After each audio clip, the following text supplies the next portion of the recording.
Hey, what's up? This is Sam Feldt, and I'm here with Loop Central. Good evening, Sam. I'm Mike from loopcentral.net, and we are the destination for Vietnamese people about dance music. We write about dance music, so it's an honor of us to have with you today during the show in Jill Sky Bar. So, how are you doing lately? I'm good. This is the last show that I'm here in Asia. I've done shows in China, Japan, all over Indonesia, Singapore, Dubai. So it's been a crazy month. Tomorrow I'm going back home and I'm going to prepare for a little bit of an Europe tour. I'm also going to Brazil, Colombia, South Africa even. So it's busy, but it's good. Yeah. So 2019 is a massive year of you. So what is the best achievement for you this year? Well, I think there's been a lot. One of the most important things for me, of course, was the release of Post Malone, which got almost to 200 million on Spotify already, and it's all over the radio. So that really, helped me to take the next step in my career. Yeah. And then on the show side, I think it was Tomorrowland main stage. Playing that with a live band was a dream come true. Wow, it's very cool, right?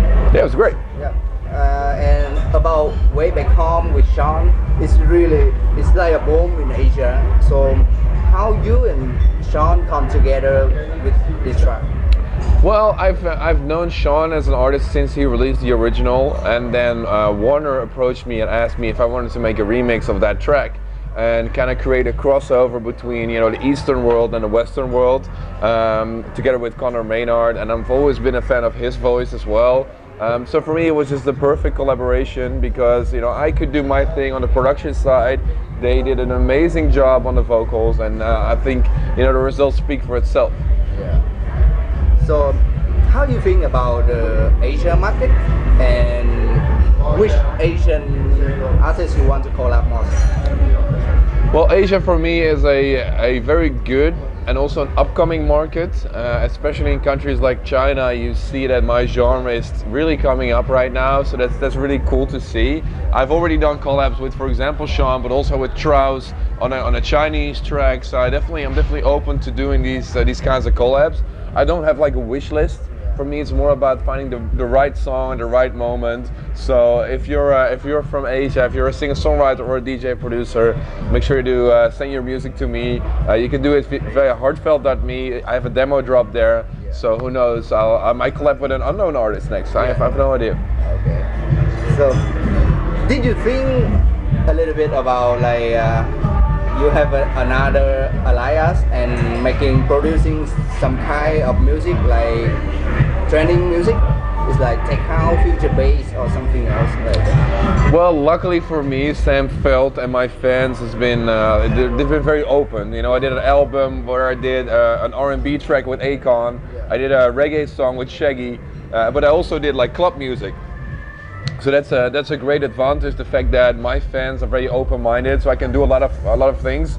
But yeah, I've been talking about and thinking about doing a techno, tech house alias. I've finished about 3 or 4 songs that I really like, but yeah, you'll see when it comes out. I can't tell you anything about it yet. Yeah.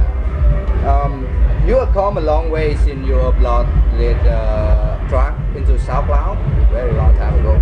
So, do you have any advice to the young DJ and producers?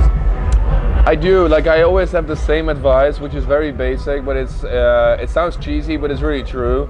Make the music that you love instead of trying to copy others, trying to imitate the top 40, try to imitate the Beatport top 10. Don't make what's popular. Make something that you love, because then you're gonna make something unique, where you're really gonna find your own sound with. And otherwise, I tried for many years doing the wrong things, and that's the number one thing I learned from this success. Yeah. So about mental health, it's got a lot of attention from a lot of artists. So do you have can you share about what did you do to protect your health?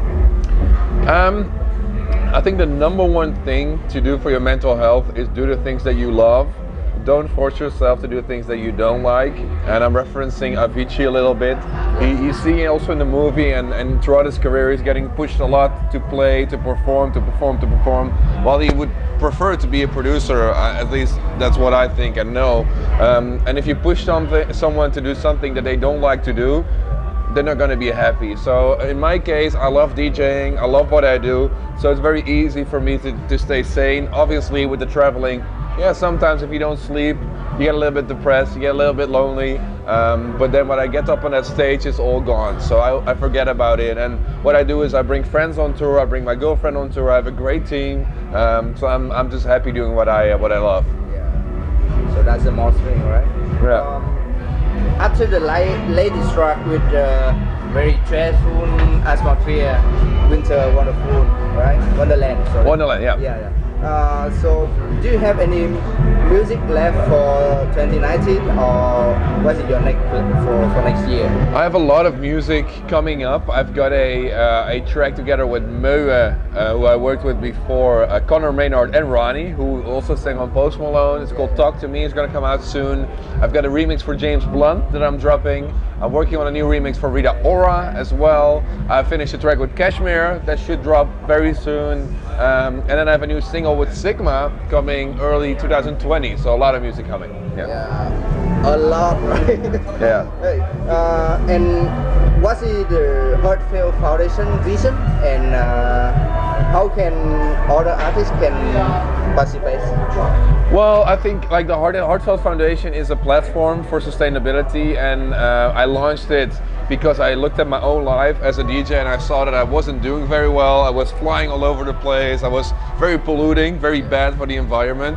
And I looked at my own life and I thought, okay, what things can I change around in my own life in order to make my life a little bit more sustainable, continue to spread happiness through my shows, but also, you know, be a little bit more conscious about the effect that I have on the planet. So I did all these things like a plastic-free rider, you know, I compensate my flights, I traded in my car, stuff like that.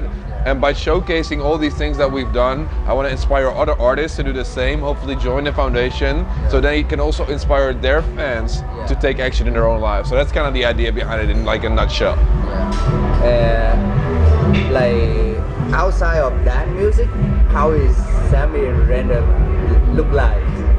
Well, we're in a restaurant right now. I'm a big foodie. I love to eat. I love, you know, like high-end food like this, but I also love the street food, the hawker stalls. That's why I love touring in Asia, you know, like exploring the city, exploring the cuisine, exploring the culture. So that's one thing that I really love to do. On the other side, I'm also an entrepreneur. I'm a businessman as well. I have my own company called Fangage that's like a software company that helps artists and fans come closer. So that's something that I do, and for the rest, it's music. Like it's been my hobby since, you know, very young age, and now it's luckily also my job, and I'm very happy to do that. Okay, so thank you so much for the interview. So of course, thank you. And have a good time in Vietnam. Thank you, appreciate it, man.